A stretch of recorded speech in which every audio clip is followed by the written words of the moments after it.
The gospel of Jesus Christ is everything. When I was, let's lower my volume, please. It's very, very, very loud. Okay, thank you. When I was 4 years old, I made a big mistake. I was in kindergarten in Argentina, and they gave us a little bird that we needed to glue together, and I glued mine backwards. I put the wings, I guess, in the wrong place or something like that. And I got to my classroom, 4 years old, and I said, here's my bird. And the teacher was trying to be gracious. She says, it's glued backwards. I felt so bad about myself that I needed to do something to feel better. And I waited till break time, and all my classmates went away, and I went to the next seat next to me, and I took their bird, and I broke it into many pieces. Because if I wasn't going to have my bird right, nobody was going to have their bird right. But that didn't make me feel better, so I went to the next chair next to me, and I took that bird, and I broke it too. But that didn't make me feel better. And then I went to the next chair after that, and I broke their bird. Would you believe me that day I broke 41 birds? There were 41 of us in the kindergarten class in Argentina. You know, I hadn't been to therapy yet at that time. And therefore, I didn't know that trying the same thing over and over again, expecting a different result, is called insanity. I see many of you have been to therapy too. So the teacher came back and saw a bunch of paper in front of me after the break, and she said, what happened here? And I tried to explain, but I couldn't. I started crying, and she didn't have any mercy on me. She sent me home to make 41 birds. But then something happened at home. My mother, she sat next to me for all 2 weeks while I was making birds. And I realized that there was a love that was greater than my failures. It was my first encounter that I remember with the verse that says, where sin abounded, grace abounded even more. It was my first encounter, and it changed my life, and it gave me a view of God that now I cherish, and is the core of my life and ministry, that truly there is such a love that is greater than our failures. So before we start our topic this morning, I want to define for you what the gospel is in the background of the Old Testament. Because we call a lot of things the gospel. I'm going to take some of these things away so I have more room here. We call a lot of things the gospel, but actually the gospel was an actual term that was used when the messengers came from the battlefield with the good news that the king had won. This is the background of the word euangelion in Greek that is used several times in the Septuagint. See, we always think that is a New Testament term, but the truth is euangelion, evangelio in Spanish, gospel in English, is used several times in the Old Testament because the background of the word was actually this, that the messenger came with news from the battlefield. If it was good news, they would be yelling euangelion in Greek or bashar in Hebrew. And if it was bad news, they would obviously be yelling something else. And they would gallop in a particular way or run in a particular way so that the people waiting in the city, watching from top of the walls of the city, they would know far away if it was good news or bad news. So it is important that you know that this is the background of the word. So when they saw the messenger coming, yelling this euangelion or bashar, depending if it was Greek or Hebrew, they would know that they were slaves no more because their king had won. This is the term that was chosen by the New Testament writers to explain the salvific news of Jesus Christ that we call the gospel. So it's important that you know that the gospel is the victory cry that comes from the battlefield saying that the king has won and the war is over. So if your good news is not sounding like a woohoo, it's not good news. All right? So that is, I'm not going to go into a lot of the scholarly things on this, but I just want to give you an example of how much we have missed this. I'm going to give you an example, two examples actually. I didn't have this in my notes, but I see some of you taking notes that I want to show you. First, I'm going to show you a verse in the Old Testament where the evangelion is used twice, and that's Isaiah 52:7, right before Isaiah 53, right? Isaiah 52:7.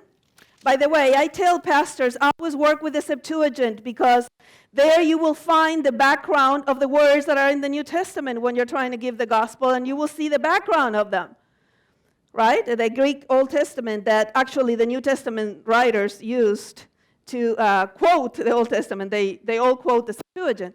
Isaiah 52:7, for example, uses the word evangelion twice. How lovely on the mountains are the feet of him who brings good news.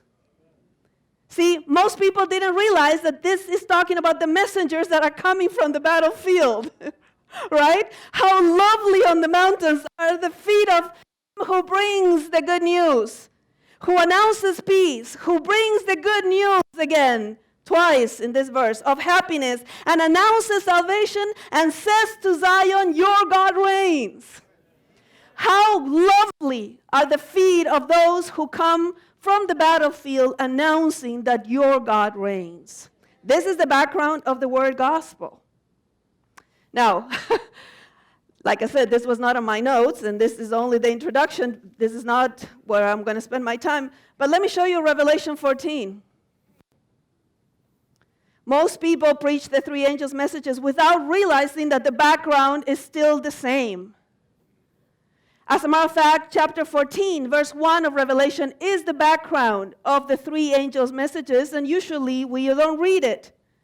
It's the only place in all of Revelation that Mount Zion is actually named. You don't find Mount Zion anywhere else in the book of Revelation, only on chapter 14:1. And the Lamb is standing on Zion, is reigning on Zion. So you have to know that the Revelation message of Revelation 14 is the vision that he sees with the Lamb now reigning on Zion as it had been prophesied. He has won the battle. He's reigning on Zion. And when John is seeing this, God says, don't worry, I'm sending three messengers with the everlasting gospel, with the good news that Jesus wins. And you know how we summarize the three angels' messages? The first message says, God the Creator wins, worship Him. The second angel says, the other power lost. The third angel says, choose the one who wins. Those are the three angels' messages. Okay? So it's important that you know. Yeah, some of you are writing it down. I'm going to say it again. Because it actually is quite simple. If you read the good news of the gospel with the background that the Lamb is reigning. Let's read it, chapter 14:1. I looked and behold, the Lamb was standing on Mount Zion, which means that he's reigning on Mount Zion. Only time in all of the book of Revelation. John sees this. He sees the 144,000 because nobody is missing from chapter 7 to chapter 14, nobody's missing. They are all there. They're singing a new song. And he's like, woohoo! And then God says, I'm sending three more messengers, the bearers of the everlasting gospel. And what is this good news? Because sometimes the way we preach this doesn't sound like good news at all. It's good news. Our King has won. That's what gospel means. Our King has won. And so, first angel, the Creator God, He wins. Worship Him. Second angel, the other power lost. Third angel, choose the one who won. How about that? Is that simple enough? Well, good news has to sound like good news. Good news is a victory cry from the battlefield. All right. Now that we know what gospel is, perhaps we can start realizing that many things that we have called gospel is not the gospel. The gospel is what Christ has done 2,000 years ago. The gospel is outside of us. It happened over there 2,000 years ago. He won the victory, and that's the gospel. It's outside of us. It's not what we do. It's not even what the Holy Spirit does in us or through us, as far as merits of salvation is concerned. The gospel stands on its own, outside of us. It's a righteousness not of our own, apart from the law and the prophets, of which the law and the prophets testified.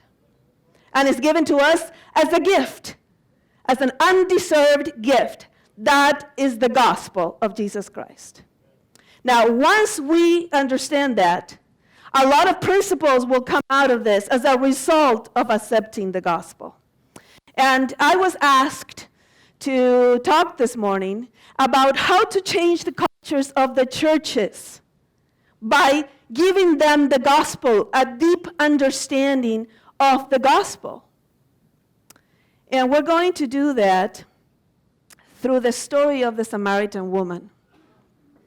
I realized that Jesus also had to face a lot of cultural challenges that actually were anti-gospel patterns that we are all facing now in our churches. And you have the privilege of bringing a victory cry that says, this is done. The way we spell salvation is D-O-N-E. And it is your way. It is your way to say, Evangelion, Evangelion, the King has won. And what does that mean practically for our churches and our culture? And some of our churches that are not safe. You know, being in media myself, I struggle when somebody calls and says, I want a church to attend in this and this area. I struggle to know what church to send them to. I struggle because I want them to come to a church that will embrace them and be safe, and a church that doesn't, confuse reverence with depression. I want a church that has a woohoo, right? Yeah, preach it, sister. Okay, so now we're going to see some of the things that Jesus had to face with the culture of the time. And I found that he faced a lot of things that we face in our own churches. So let's go to John chapter 4. I know you know the story, but I want to share with you a few things from the narrative, perhaps some from the Greek, that I think are unique, that will give us some answers. And then you will have a time after my talk to actually discuss this among yourselves in your tables. So I know all of you know this, but let me just mention it again so that we don't miss it in the story. John has a very important tool in his narratives, and is that he writes the whole gospel in two levels. I'm sure you know this, but I just want to remind you. The whole gospel of John is written in two levels. The level that meets the eye, which is what the culture says. And then a second level, which is the one that Jesus offers with the gospel principles. Those who believe in him enter the second level. So every story in the Gospel of John has two levels and a dialogue between both levels. It's a fascinating thing. And if you ever want to do a fantastic series on the two levels of each story in the Gospel of John. Nicodemus, you got to be born again. How can I be born again and enter into my mother's womb? No, says Jesus, no, I'm not talking about this level. I'm talking about this level. Samaritan woman, give me some water, but ask me for water. I have a different type of water. Sir, the well is deep. You don't have a bucket. How can you get this living water? No, says Jesus, I'm not talking about this water. I'm talking about this water. Every single story in the Gospel of John has two levels. The one you see that is culturally acceptable to them, and the one that Jesus offers as an alternative, the gospel culture. Chapter 9, the Pharisees thought that they could see, but end up being blind. But the one that was blind ends up seeing. Same thing with Lazarus. Every story in the Gospel of John has two levels. And the Samaritan woman, obviously, is no exception. Now, I want to call your attention before we actually start the main narrative. A couple of things here. Chapter 4, verse 4. Chapter 4, verse 4 says, he had to pass through Samaria. What an interesting choice of verb. Had to. Because all of us that study the first century and we dedicated our lives to looking at the maps of the first century, we know that no Jew ever had to go through Samaria because they had built a road around Samaria. So no Jew ever had to go through Samaria. So when you read had to, it's not a geographical need. Because we know there was a road around Samaria. So he had to for other reasons. Because he had to be deliberate in going to see this woman and changing her culture with the gospel. Just as the way you will go back to your churches because you have to bring the gospel to your people. So he had to go to Samaria. And it's interesting because this is an area that is filled with heritage. Check this out. Chapter 4, verse 4. He had to go through Samaria. So he came to a city of Samaria called Sychar, near the parcel of ground that Jacob gave to his son Joseph. Very important details here. When you see details like that, stop and check it out. Go to the Old Testament. When did Jacob give this land to his son Joseph? This is fascinating. Did you know? Oh, I love this. That Sychar and Shechem and Dothan, where Joseph was sold into slavery, all that area, Jacob gave as an inheritance to Joseph. Joseph came to own as an inheritance the very land where he was sold into slavery. All of Sychar and Shechem and Dothan are all in the same area, and Joseph became the owner of the land where he was sold into slavery. Talk about a full circle. Yeah, so it's fantastic, isn't it? All these little details that are in the narrative, we haven't even started. So the heritage in this area is strong. And she will bring it up in the narrative with Jesus, in the dialogue between the two levels of water. And so here we have 4 things I want you to know before we start the dialogue. 2 are very known. You know, she comes at noon, which means she's filled with shame. You know, she doesn't want anybody to see her.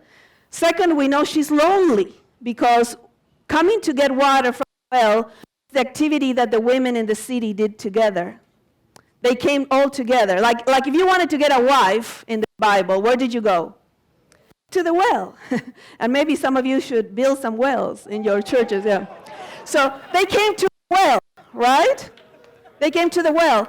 Well, she came alone because no other woman wanted to be seen with her. So we know she was filled with shame because of the time she came. We know that she was alone.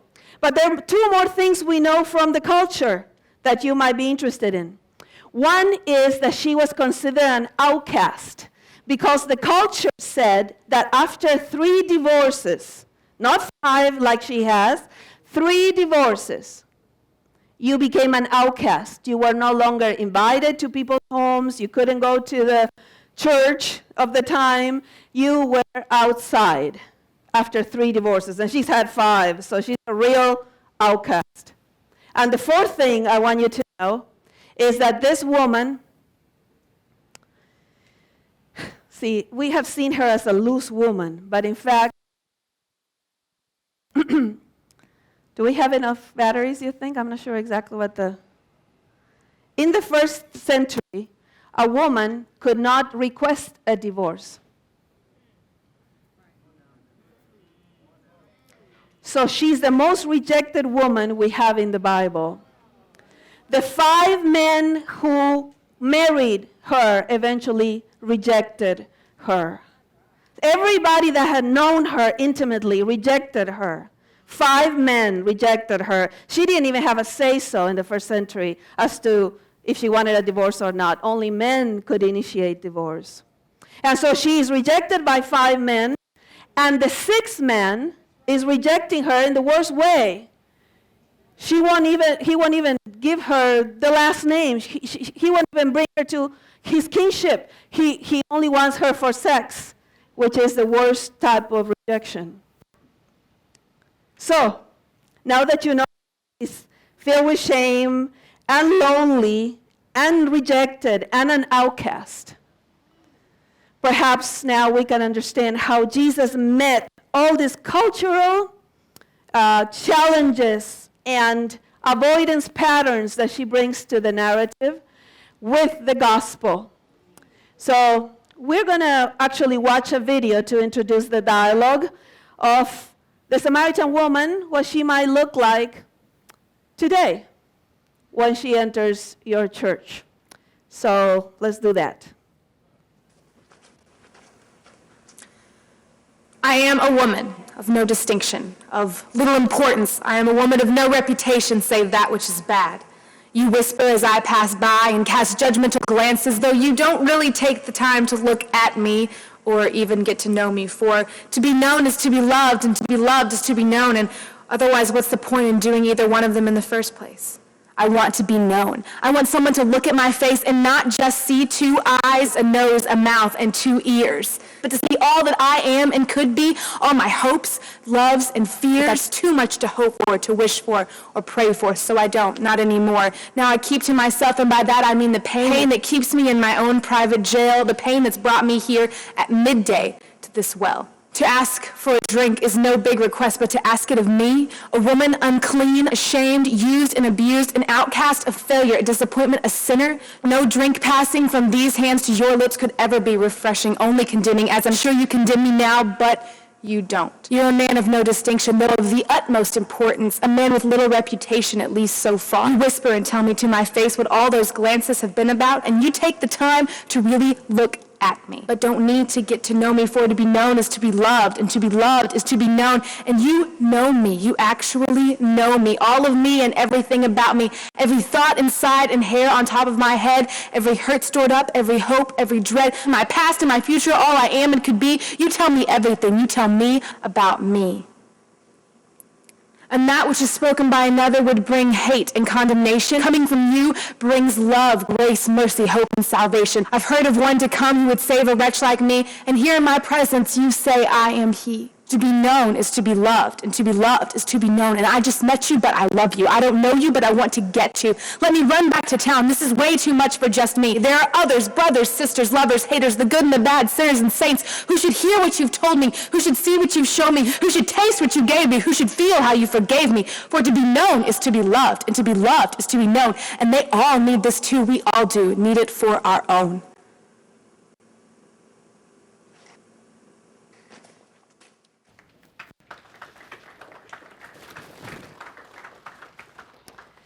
So when we face the gospel, we carry trash bags that are cultural trash bags.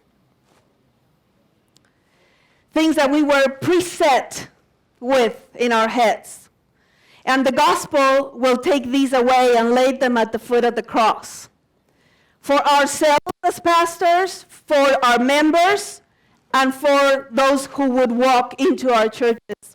So we're going to look at 5 trash bags this morning. If you're taking notes, I'm going to name them with one word, each one of them, things you will have to challenge in the culture of your church that are anti-gospel, and how Jesus answered those anti-gospel tendencies in the culture of our churches, how he answered them with the gospel. And I'm hoping that you will find practical ways to implement these, and perhaps when you talk among yourselves afterwards, you will share some of the things that you've tried to challenge these. So we have the two levels.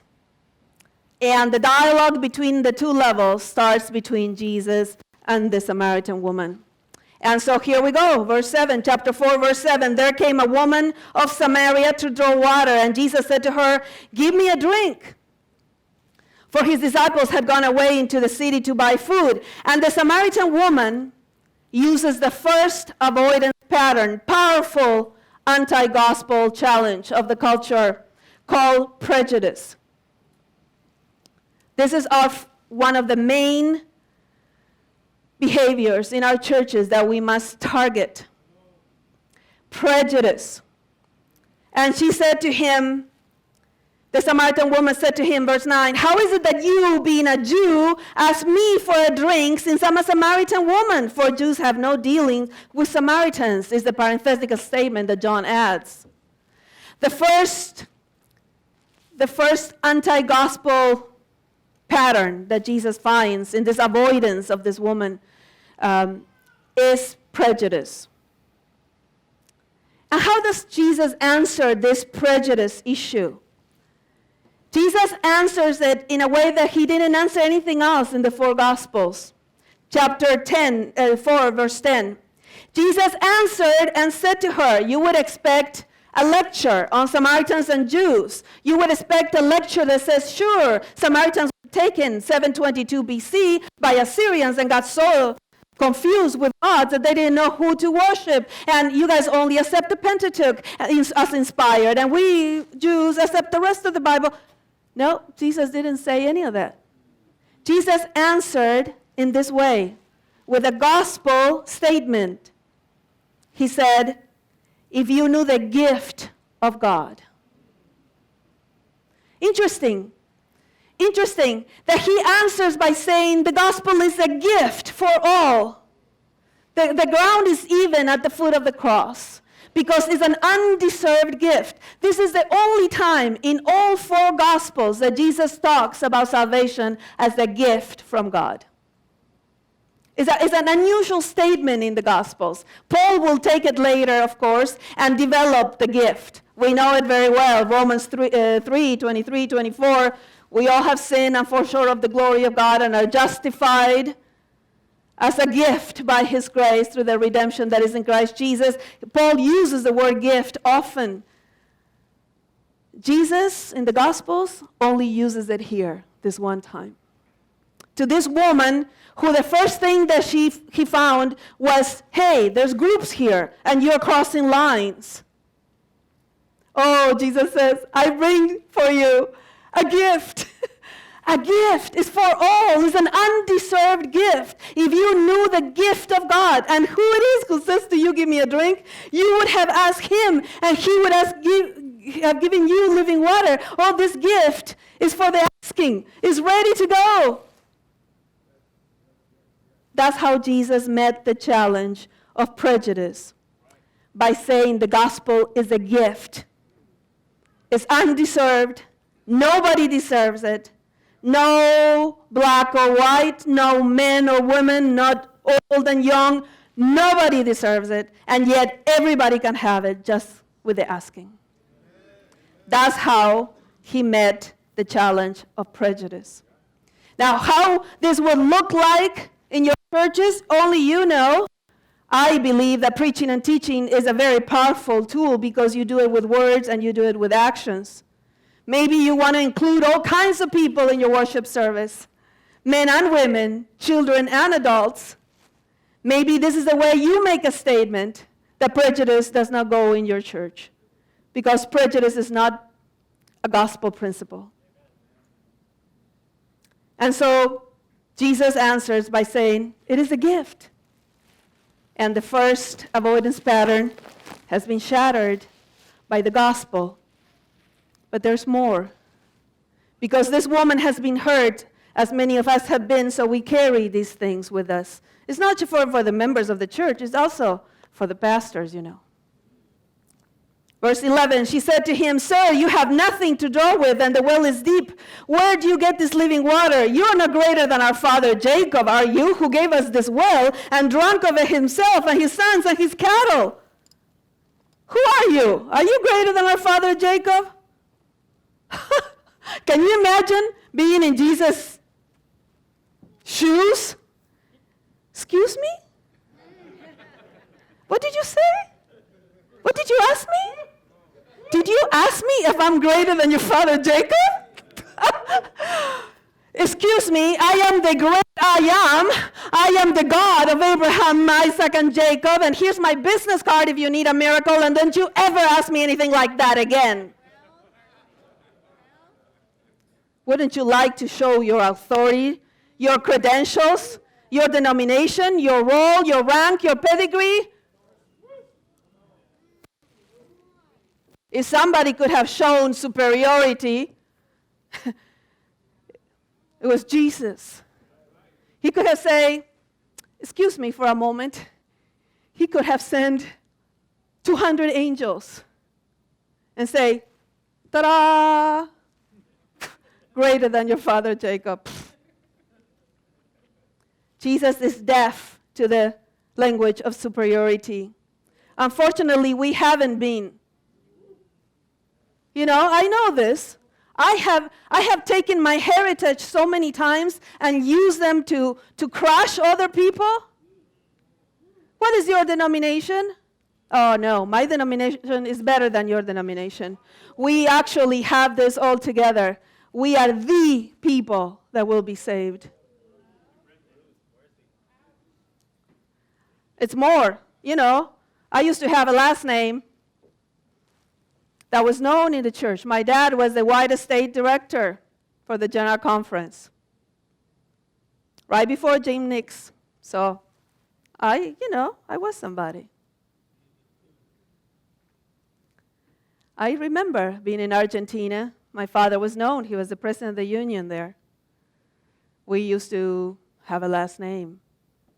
They used to bring us to the front rows. You know that type of language that says, "Who's your daddy?" type of language. That for many, many years, we have somehow motivated in the church. An elder that decides to take over a group of people, whether it's white or black or men or women. No. And you know how Jesus answers this "who's your daddy" type of language? He comes and says, your heritage is your blessing, but it's not your identity. The gospel is your identity. You cannot decide, "Oh, I am disciple of Jacob, I'm disciple of Moses, I'm an Adventist." That's not your main identity. Your main identity is, "I am a Christian. And of the Christians, and I am an Adventist." You know how many Adventists there are that are not Christians? Many. That believe in salvation by tofu. And I actually, now let me tell you this. I have no problem with tofu. Other people do. I have no problem with tofu. But yes, when it sounds like a merit for salvation, then I have a problem with tofu. So Jesus answered and said, verse 13, "Everyone who drinks of this water will thirst again, but whoever drinks of the water that I will give him shall never thirst. The water that I will give him will become in him a well of water springing for eternal life." Jesus says there's a different identity than your heritage and your denomination and your diet. There is an identity that is me, Jesus says. I am your identity. I am the water you need to drink. And the identity based on the gospel is deeply satisfying and productive because it becomes a fountain inside of you. How important is that you set an identity for your church that is based on the gospel, on the battle cry that says Jesus has won. And we all don't deserve it, yet we have it. That's our identity. You know, if people in your church are talking in the way that sounds like we're better than everybody else, that was not God's plan. That was not, and is still not, God's plan. The gospel is even ground at the foot of the cross. So Jesus says, okay, I have a different water. Let's stop talking about Samaritans and Jacob and all these things that you're wanting me to talk about, says Jesus, because I had to come through Samaria, and it wasn't because of that. I had to come for you.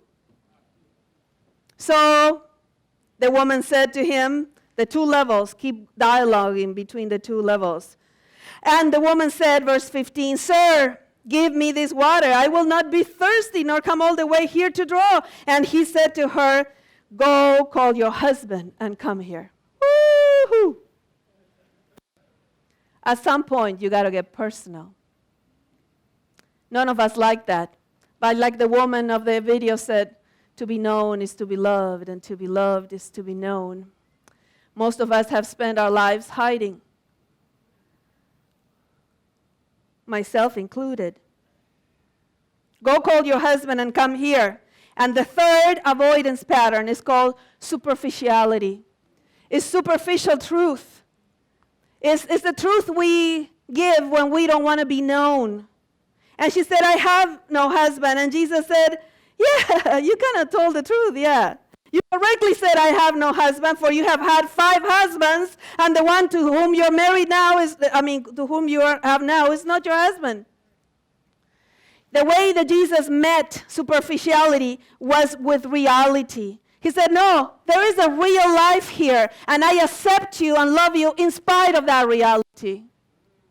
It's when you have to stop hiding in your church, when your members no longer have to hide. It's when you created a culture that is real, where people come to get help, not glances. When people come to get compassion, not condemnation. It's a church that puts together 12-step programs or celebrate recovery or brings a counselor once a week for people that want help. It's people that I don't know, have centers for recovery addiction or whatever it is. It's real. It's not a made-up church. You know? I went through hard times in my life, and I know exactly how the Samaritan woman was feeling. Because our church did not know how to help people in trouble for a long time. You know, we all have a different biography than the one that they write on the programs. You know, it's funny because they said, send your biography. And I always think, which one? And so I understand the one they want. They want the one that will give you the titles and the experience. And so I send the 2 masters, the PhD, this, that. Someday I will shock somebody, send me my second biography. Because the truth is, I was married to my first husband for 15 years. And he was unfaithful over and over. And he had a little problem with unfaithfulness, and I had a big problem trying to control his unfaithfulness. And at one point, I had to leave. I really had to leave. And it wasn't in my plans to file for divorce, because I had the perfect life and the perfect last name. You know what I mean? It was difficult to face the fact that life wasn't perfect. Now I can talk about it because 20 years have gone by, actually more. I've been married to my current husband for almost 20 years. He's my second husband. He had 3 daughters when we got married, and I have 9 grandchildren through those 3 daughters. And God had another life for me, which is the life I have now, 20 years later. But I know exactly what it feels like to come to church in the middle of the day so nobody will ask me any questions at the entrance. I know what it feels like to come at 11:45 and try to not find a deacon that will try to get into my personal life just to gossip about it, not to help me. And at that time, my dad was the director of the White Estate for the General Conference, while I was getting divorced and getting tested for AIDS. And you know what? What's so amazing? I was getting letters from all over the world not to encourage me, but with opinions, because people love to talk about things that they don't know anything about. Something amazing happens when we create a safe church where people can be real. I never left the church. I was blessed to have a support group, but you know what? My support group was not in the church. The church did not know how to help me. I was so blessed to have been able to attend programs and self-help programs and counselors and therapy and a bunch of things. And God provided help for me that was real, and it was outside of the church.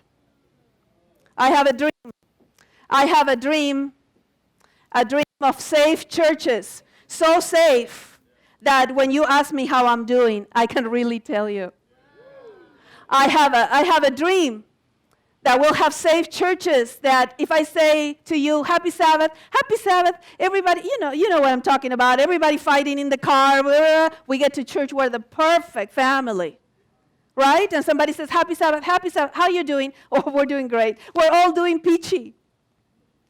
And yet, your kid is on drugs, and your other kid is in jail, and your sister is getting divorced, and you don't know what's going to happen with your husband or with your wife. I have the dream that when you ask me how I'm doing, I can really tell you. And I can say, please pray for me. Well, people will say, where is your husband? And I would say, he's not feeling good. And inside of me, I was like, well, I certainly hope he's not feeling good, because he shouldn't be feeling good, because who knows where he is right now and with whom. And I want to be able to be so honest as to come and say, please pray for me, and not just for the situation, but, the neighbor is treating me very well, so please pray for me. Wouldn't you want that type of a church? I want that type of a church. Because Jesus met superficiality with reality that came with acceptance and love. And the acceptance was so great, and the love was so great that people were attracted to Jesus. Have you ever wondered why the holiness of Jesus never repelled anybody? I always wondered about that. Because he was the holiest of holies, and the sinners wanted to be next to him. How was that possible? That's not what happens in our churches.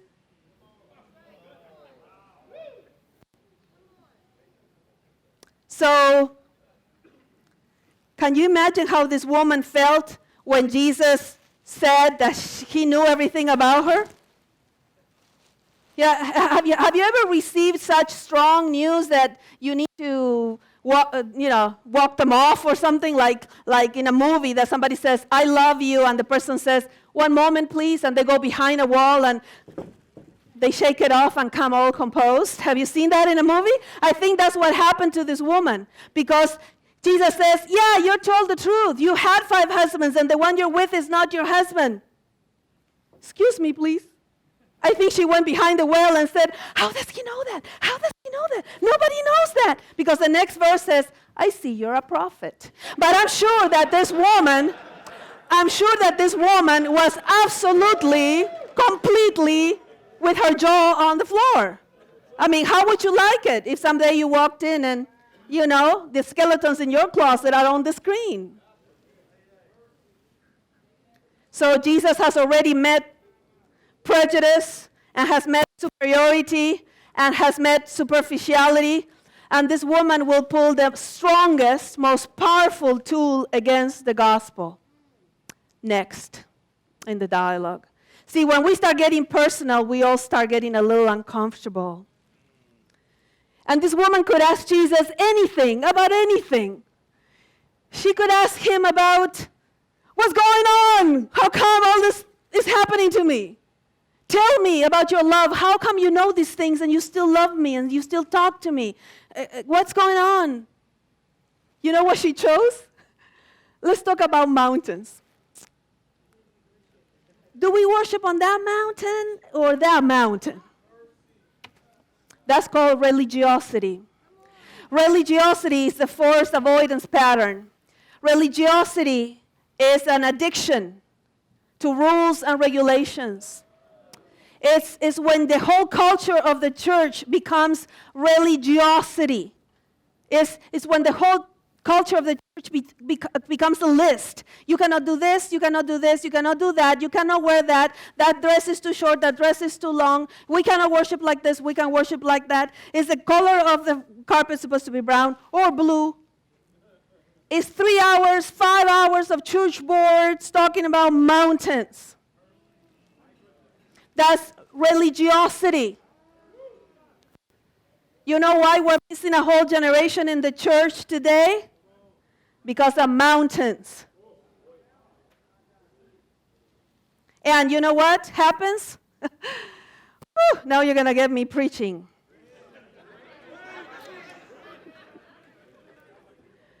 You know, I travel the whole world, and I travel apologizing to young adults for what we did to them. You know, because today I'm dressed like this because I'm with you, and 2 weeks from now I might be in a stadium full of young adults with a full band behind me, praising the Lord in the way they praise Him. And maybe in an island, you will go to a service, and I don't know, people might be wearing coconuts and straw. I don't know. It's different. And you know what? We have chosen preferences over principles for many, many years. Preferences over principles. You know, and I have to tell you this. It's wonderful, it's wonderful, it's wonderful if you want to minister to an audience that worships in a particular way.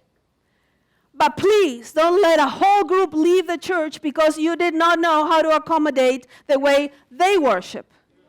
Because organ versus drums versus saxophone versus guitar is not a principle. It's a preference. And the principle, Jesus will give it to worship in spirit and in truth. That's the principle. That's the principle. Don't let people get away with their preference. It's an anti-gospel principle to take your preference and make it into a principle. So if you have to do two services, one with drums and one with organ, do that. Let's learn to think with the genius of the and not with the tyranny of the or. The tyranny of the or places us in a box. The genius of the and makes us inclusive. And so here we have this woman saying, what mountain? This religiosity. You know, I have to say this. This is not in my notes, but I have to tell you. Religiosity is the opposite of spirituality. It's a pitiful religion because it has no joy, it has no Jesus, it has no woohoo, it has none of that. This is the religion that confuses depression with reverence. This is the religiosity. I have to tell you this. When I was going to 12-step programs on codependency for 3 years, trying to understand what was happening to me back then, 20 years ago, I learned a slogan that I never forgot. Religiosity is for those who are afraid of going to hell. Spirituality is for those who have already been there.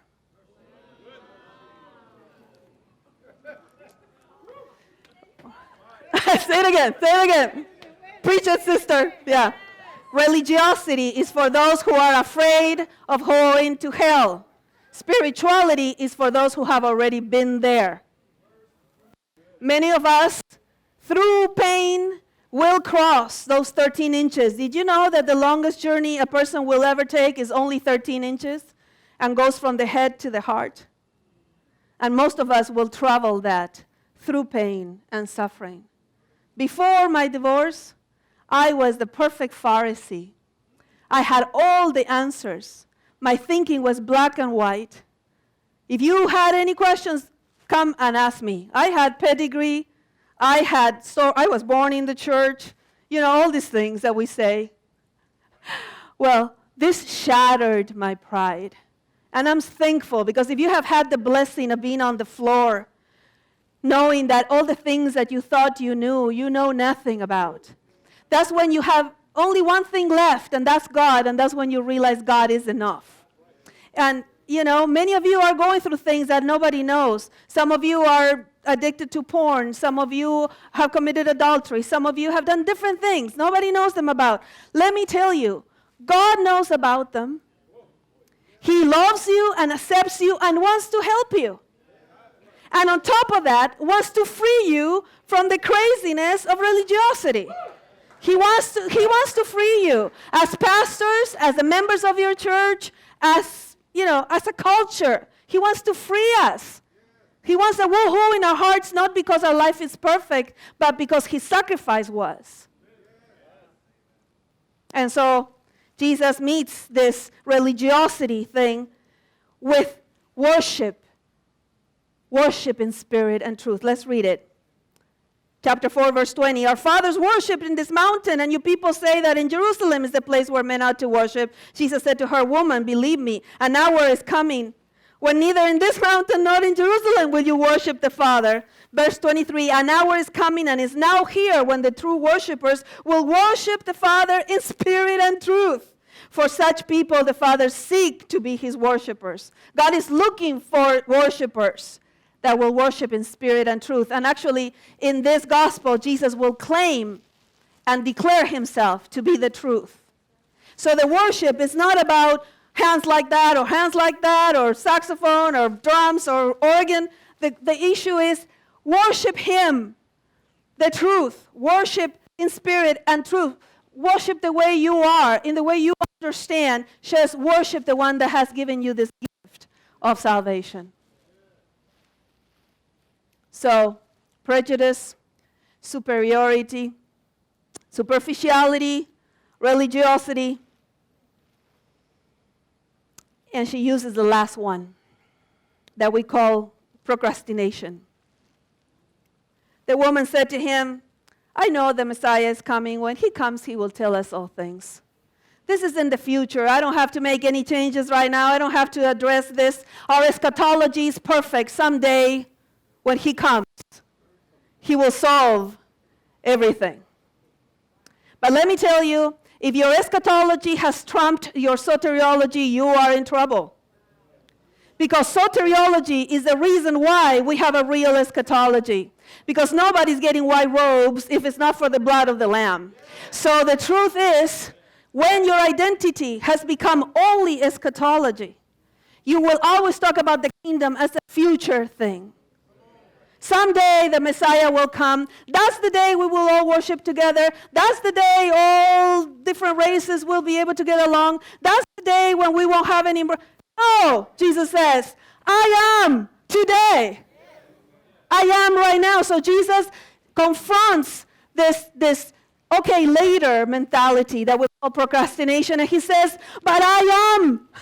I am. And Jesus answers to her, I who speak to you am he, verse 26. And unfortunately, in the translation, we miss the I am. This is the actual I am.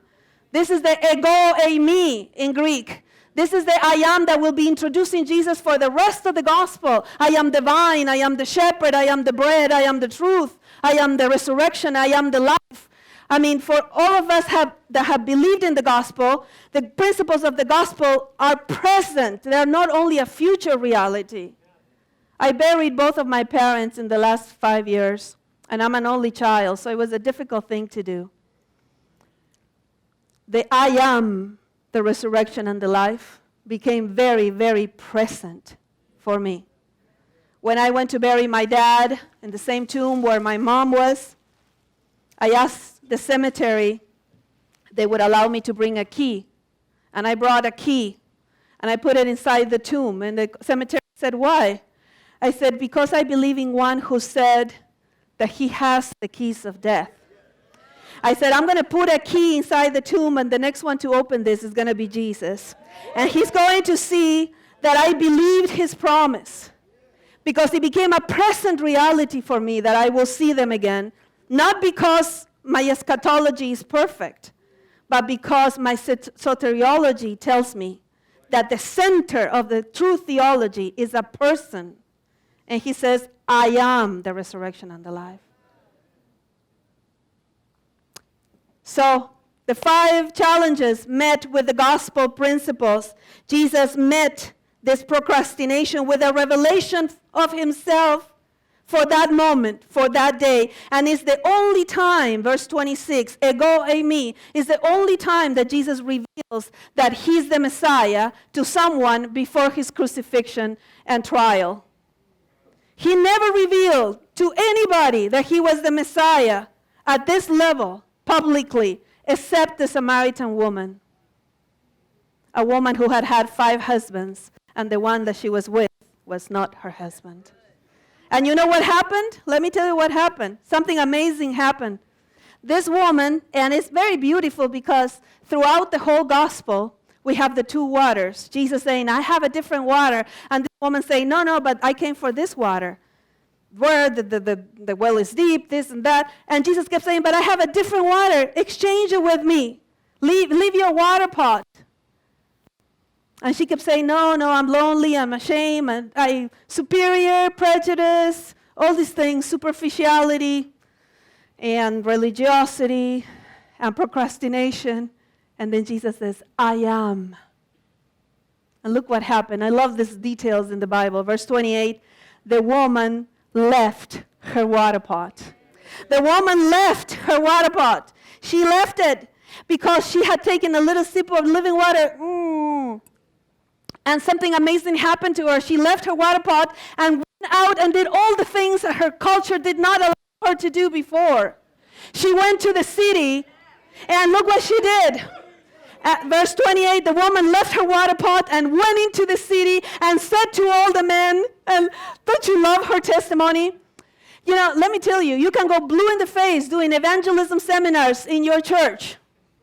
If people didn't get it, they didn't get it. When they get the gospel, watch out. When they get the gospel, they go out with a woohoo in their hearts. And look at her testimony. Verse 29, verse 39, always the same testimony. Come see someone who knows everything about me, and he's still talking to me. He has to be the Christ. That's her testimony. Come see a man who knows everything about me, and he's still talking to me. He has to be the Christ. I never met a man who really knew me, who still talks to me. This is the man. And do you know that she became the most successful evangelist that we have in all 4 Gospels? We don't have anybody else in all 4 Gospels that converted a whole town like the Samaritan woman. Well, today I want to invite you to make the exchange. For you as a pastor, for you as a church that you pastor, and for the newcomers that are coming in, that they, instead of finding prejudice, they might find the gift of salvation. Instead of finding superiority, that they might find the identity of the gospel ingrained in your church. That instead of superficiality, they might find acceptance and love. That instead of religiosity, they might find worship in spirit and truth. And that instead of procrastination, they might find a relevant Messiah that is well and alive today. And you know, the gospel is actually given to us in this language of exchange. You all know this by heart, but I'm going to read it anyways. Isaiah 53. Look at the pronouns. Look at the pronouns. You know this game that people play in Christmas that everybody brings a gift and you kind of exchange? Well, the truth is, the gospel is that we came to the party with death because the wages of sin is death. Jesus showed up to the party with life, and we exchanged. And we walked away with eternal life, and he walked away with death. That's the great exchange of the gospel. Look at Isaiah 53:5, and look at the pronouns. He was pierced for our transgressions. He was crushed for our iniquities. Look at the pronouns, this exchange of water pots. The Bible ends with a phrase like no another. Chapter 22, verse 17 of Revelation, the church joins the Spirit in becoming welcoming. welcoming people to come and drink of the water of life. There's no other verse like it, where there's not just the Spirit asking, the bride, the church, joins in the invitation. Chapter 22 of Revelation, verse 17, the Spirit and the bride, the church, say, come. And let the one who hears say, come. And let the one who is thirsty come. And let the one who wishes take the water of life without cost to us, but it cost him his life. May your churches become gospel churches. And may you be all known by your abundant grace.